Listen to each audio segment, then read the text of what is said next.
یہ سن 2022 کی بات ہے کہ جب ایپل کمپنی کے مالک ٹم کوک نے باقاعدہ طور پر ٹویٹر کو ختم کرنے کی کوشش کی۔ یہ حملہ اتنا تگڑا تھا کہ اس سے بچنا تقریباً ناممکن تھا، لیکن سامنے حریف بھی کوئی عام شخص نہیں بلکہ دنیا کا جانا مانا کھلاڑی ایلن مسک تھا۔ دراصل آج کل ہم جتنے بھی social media plate form use کرتے ہیں، ان پلیٹ فارم کی انکم کا انحصار ایڈورٹائزر پر ہوتا ہے۔ دنیا کی بڑی بڑی کمپنیاں اپنے پروڈکٹ کی ایڈورٹائزمنٹ ان سوشل میڈیا پلیٹ فارم پر کرتی ہیں، یعنی کہ اپنے پروڈکٹ کے اشتہار ان سوشل میڈیا پلیٹ فارم پر چلاتے ہیں، اور ان اشتہارات سے حاصل ہونے والی رقم سے یہ سوشل میڈیا پلیٹ فارم نہ صرف وہاں کام کرنے والے لوگوں کی تنخواہیں اور دوسرے ایکسپنسز میٹ کرتے ہیں، بلکہ ان سوشل میڈیا کو ایڈوانس سے ایڈوانس تر کرنے کے لیے استعمال کرتے ہیں، جس کی ایک مثال ٹک ٹاک کی ہے۔ آج کی دنیا میں شاید ہی کوئی ایسا شخص ہو جو ٹک ٹاک سے واقف نہ ہو۔ ٹک ٹاک نے شروع میں خود کو as a entertainment plate form متعارف کروایا تھا، لیکن ٹک ٹاک اب دنیا کے کئی ممالک میں آن لائن بزنس کرنے والوں کو ای کامرس پلیٹ فارم فراہم کر چکا ہے، جیسا کہ آپ امیزون، شاپیفائی یا دراز کو کام کرتا ہوا دیکھتے ہیں۔ تو جس سوشل میڈیا پلیٹ فارم کے پاس جتنی زیادہ آڈینس ہوئے گی، یعنی کہ جس پلیٹ فارم کو استعمال کرنے والے یوزر زیادہ ہوں گے، وہاں پر زیادہ چانسز ہیں کہ ایڈورٹائزر اپنی پروڈکٹ کی ایڈورٹائزمنٹ لے کر اس سوشل میڈیا پلیٹ فارم پر آتے ہیں، اور اس ایڈورٹائزمنٹ سے حاصل ہونے والی رقم دراصل ان سوشل میڈیا پلیٹ فارم کی انکم ہوتی ہے۔ تو ایک سینیریو تو یہ ہو گیا کہ ایک اچھی آڈینس والا social media plate form advertiser کو مائل کرتا ہے کہ وہ اپنی ایڈورٹائزمنٹ لے کر اس سوشل میڈیا پلیٹ فارم پر آئے۔ بالکل اسی طرح ایڈورٹائزر بھی ان سوشل میڈیا پلیٹ فارم کے لیے آکسیجن سے کم نہیں۔ فرض کریں کوئی بھی ایک سوشل میڈیا پلیٹ فارم ہے جس کے اوپر لاکھوں کروڑوں کے لوگ اسے آلریڈی یوز کر رہے ہیں، لیکن اگر وہاں پر کوئی ایڈورٹائزر اپنی پروڈکٹ کی ایڈورٹائزمنٹ لے کر نہیں آئے گا تو اس سوشل میڈیا کا سروائیول ناممکن ہے، کیونکہ اگر ایسا ہوتا ہے تو وہاں پر کام کرنے والے لوگوں کی تنخواہیں، آفیسز کے خرچے اور دوسرے خرچے پورے کرنے کے لیے ان سوشل میڈیا پلیٹ فارم کے پاس پیسہ آنے کا کوئی اور ذریعہ نہیں ہے۔ تو یہی وہ ہتھیار تھا جو ایپل کمپنی کے مالک ٹم کوک نے ایلن مسک کے خلاف استعمال کیا۔ یہ لڑائی دراصل دو مین کرداروں میں تھی، جس میں ایک کا نام ٹم کوک جو کہ موبائل کی دنیا کے مشہور برانڈ ایپل کے مالک تھے، اور دوسرے کا نام ایلن مسک جو کہ ٹویٹر کے مالک تھے، جس کا نام بعد میں تبدیل کر کے ٹویٹر سے ایکس کر دیا گیا تھا۔ تو معاملہ کچھ یوں شروع ہوتا ہے کہ 2022 میں جیسے ہی ایلن مسک ٹویٹر کا کنٹرول سنبھالتے ہیں تو ایک عجیب طرح کی افراتفری شروع ہو جاتی ہے، کیونکہ دنیا ایلن مسک کو جانتی تھی کہ یہ کوئی آسان ہدف نہیں ہے، اور اوپر سے وہ اس کے منہ پھٹ ہونے سے بھی اچھی طرح واقف تھی۔ اور ساتھ میں سونے پہ سہاگا تب ہوا جب ایلن مسک نے خود ہی یہ بیان جاری کر دیا کہ میں نے یہ ٹویٹر اس لیے خریدا ہے تاکہ دنیا کو ایک اس طرح کا پلیٹ فارم مہیا کیا جائے جہاں پر لوگ تشدد کا سہارا لیے بغیر صحت مند انداز میں کسی بھی قائد کے متعلق بحث کر سکیں۔ انہوں نے مزید کہا کہ مجھے خدشہ ہے کہ آنے والے دنوں میں social media plate form right یا لیفٹ ونگ کے لوگوں کی جماعت بن جائے گا، یعنی ان دونوں میں سے کسی ایک کا اس پر قبضہ ہو جائے گا جو کہ معاشرے میں نفرت اور لڑائی کا موجب بنے گا۔ تو سادہ الفاظ میں ایلن مسک یہ کہنا چاہ رہا تھا کہ ٹویٹر آنے والے دنوں میں کچھ اس طرح سے ڈیزائن ہو جائے گا کہ کوئی بھی شخص اس پر کسی بھی عقائد، ٹاپک، شخص کے متعلق آزادانہ بات کر سکے۔ ایلن مسک کا یہ بیان جیسے ہی جاری ہوا، یہ نہ صرف سوشل میڈیا بلکہ ڈیجیٹل میڈیا پر بھی آگ کی طرح پھیلنے لگا، اور یہ دنیا کے ان طاقتور لوگوں جنہیں تنقید برداشت کرنے کی بالکل عادت نہیں تھی ان کے لیے زہر قاتل کی طرح تھا۔ تو پہلے مرحلے میں ڈیجیٹل میڈیا کے ذریعے ایلن مسک پر تنقید کروائی گئی، لیکن کھیل اس وقت دلچسپ مراحل میں داخل ہوا جب ایپل کمپنی نے ایک قدم لڑائی میں آگے بڑھتے ہوئے ٹویٹر پر اشتہارات بند کر دیے۔ یہ دراصل ایپل کمپنی کی طرف سے ایلن مسک کو سیدھا اعلان جنگ تھا کہ ہم تمہاری پالیسیوں سے خوش نہیں ہیں۔ ایپل کا ٹویٹر کو اپنے اشتہارات بند کرنا ہی تھا کہ اس کے فوراً بعد Disney, Lionsgate, Comcast اور وارنر برادرز جیسے بڑے ایڈورٹائزر نے بھی ٹویٹر کا بائیکاٹ کرتے ہوئے ٹویٹر پر اپنے اشتہارات چلانا بند کر دیے، جس کا فوری اثر ٹویٹر پر یہ پڑا کہ ٹویٹر کی انکم کم ہونے لگی۔ بات صرف یہاں تک نہیں رکی بلکہ ایپل نے اس لڑائی میں ایک اور قدم آگے بڑھتے ہوئے یہ بیان بھی جاری کر دیا کہ جلد ٹویٹر کو ایپل سٹور سے ہٹا دیا جائے گا، جس کی وجہ انہوں نے صارفین کے ڈیٹا کی پرائیویسی کو یقینی بنانا بتایا۔ چونکہ ٹویٹر کے ڈیٹا پرائیویسی کی پالیسیز تیزی سے بدل رہی تھیں جس پر ایپل کو سیریس خدشات تھے۔ اب اس کے بعد باری ایلن مسک کی تھی کہ وہ اس اٹیک کے جواب میں کیا رد عمل دیتا ہے۔ تو ایلن مسک نے وہی کیا جس کے لیے وہ مشہور تھا۔ پہلے حصے میں اس نے اپنے حریفوں یعنی کہ ان طاقتور لوگوں کے خلاف سوشل میڈیا پر تنقید کروانا شروع کروائی۔ ان طاقتور لوگوں کے بارے میں میمز بننا شروع ہوئی۔ ساتھ ہی ایلن مسک نے ٹویٹر کی بیسک پالیسیز میں تبدیلی کرتے ہوئے ایک نیا فیچر ویریفائڈ اکاؤنٹ کا متعارف کروایا، یعنی کہ ٹویٹر پر وہ ویریفائڈ اکاؤنٹ جو پہلے حاصل کرنے کے لیے ایک لمبی جدوجہد کرنی پڑتی تھی، ابھی اس میں یکسر تبدیلی ہو چکی تھی۔ کوئی بھی شخص دنیا سے ایک فیس کے بدلے میں ویریفائڈ اکاؤنٹ حاصل کر سکتا تھا، یعنی کہ اپنے اکاؤنٹ کو ویریفائی کا ٹیگ لگوا سکتا تھا۔ ٹویٹر کی جانب سے ایسا کرنا ہی تھا کہ دنیا بھر کے ہزاروں لاکھوں لوگوں نے جو کہ ٹویٹر پر اپنے اکاؤنٹ کو ویریفائی کروانے کے خواہشمند تھے، انہوں نے اپنے اکاؤنٹ دڑا دڑ ویریفائی کروانا شروع کر دیے اور اس کے بدلے میں ٹویٹر کو ایک ڈائریکٹ انکم وصول ہونا شروع ہوئی۔ اب اس انکم سے ٹویٹر کو فائدہ یہ ہوا، یعنی کہ ایلن مسک کو فائدہ یہ ہوا کہ اسے ایک ٹائم مل گیا کہ وہ اب ایپل کے خلاف لڑائی کو لمبا لڑ سکتا ہے۔ یہ لڑائی اب مزید آگے سے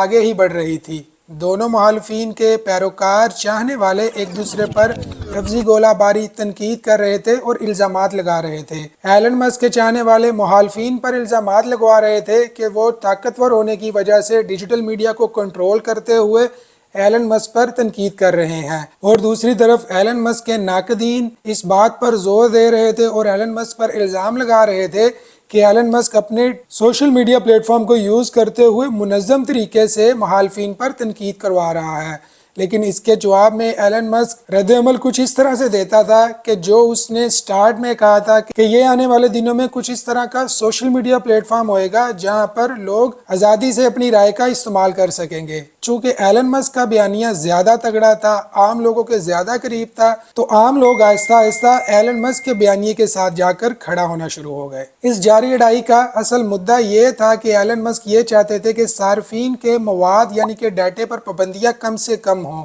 جبکہ دوسری طرف ٹم کاک جو کہ ایپل کے مالک تھے وہ اچھی طرح جانتے تھے کہ پرائیویسی ہی ایکچولی ایپل کا ٹریڈ مارک ہے۔ ایپل اس چیز کو میک شور کرتا ہے کہ وہ اپنے صارفین کا ڈیٹا کسی بھی طرح کمپرومائز ہونے سے بچا سکے، تو وہ یہ سب کچھ کس طرح ہونے دے سکتا تھا؟ مگر یہ اب صرف ایک کاروباری تنازع نہیں رہا تھا بلکہ ایک فلسفانہ تصادم کی شکل اختیار کر گیا تھا۔ اب ایلن مسک یہ جنگ لڑ تو رہا تھا لیکن ایک خدشہ، ایک دھمکی کہ ٹویٹر کو ایپل سٹور سے ہٹا دیا جائے گا اب بھی وہی کی وہی تھی، کیونکہ 2022 میں دنیا بھر سے تقریباً 1 ارب سے زیادہ لوگ آئی فون کے ذریعے ٹویٹر ایکسس کر رہے تھے، یعنی کہ ٹویٹر کے 1 ارب سے زیادہ صارفین اب بھی ٹم کوک کے ایک حکم پر تھے۔ اگر ٹم کوک ایپل سٹور سے ٹویٹر کو ہٹانے کا حکم جاری کرتے ہیں تو ایلن مسک قریباً 1 ارب صارفین سے ہاتھ دھو بیٹھتا ہے، جس کا ڈائریکٹ نقصان ایلن مسک کو یہ ہوتا کہ اگر ٹم کوک ایپل سٹور سے ٹویٹر کو ہٹانے کا حکم جاری کرتا ہے تو اس کے بعد ایلن مسک کا سروائیول تقریباً ناممکن تھا،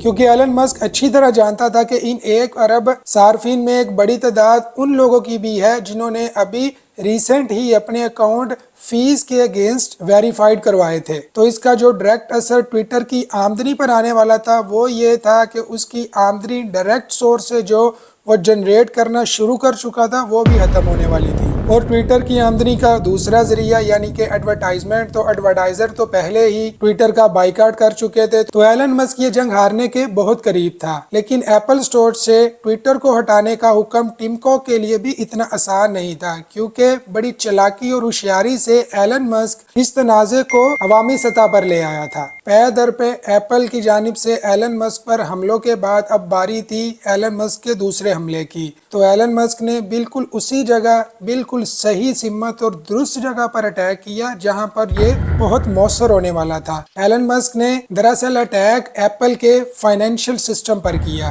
ایلن مسک نے اس بات کو پبلک کیا کہ صارفین ایپل اسٹور سے جتنی بھی اپلیکیشن جو پیڈ اپلیکیشنز ہیں وہ ڈاؤن لوڈ کرتے ہیں اور اس ڈاؤن لوڈ کے اگینسٹ جو بھی وہ اماؤنٹ پے کرتے ہیں اس کا 30% ایپل ان اپلیکیشن سے کمیشن کے طور پر وصول کرتا ہے۔ ایلن مسک کے اس اٹیک نے ایپل کی کریڈیبلٹی پر سوالات اٹھا دیے تھے، لیکن ایلن مسک یہاں رکنے والا نہیں تھا۔ اس نے ایک قدم اور آگے بڑھاتے ہوئے ایپل کے صارفین پر سینسرشپ کے متعلق اور منوپلی یعنی کہ اجارہ داری کے متعلق بھی سوال اٹھانا شروع کر دیے۔ ایلن مسک دراصل ان سوالات کے ذریعے اپنے چاہنے والوں کو متحرک کر رہا تھا اور یہ سوالات دن بہ دن ایپل کے خلاف زیادہ سے زیادہ اٹھتے جا رہے تھے۔ اس کے فوراً بعد ایلن مسک نے ٹویٹر پر ایک آن لائن پول بھی کروا دیا جس میں انہوں نے ایک سوال پوچھا کہ کیا ایپل کو سینسرشپ اقدامات کو شائع کرنا چاہیے جو اس کے صارفین پر اثر انداز ہو رہے ہیں۔ اس پول میں حیرت انگیز طور پر 22 لاکھ سے زائد لوگوں نے ووٹ کیا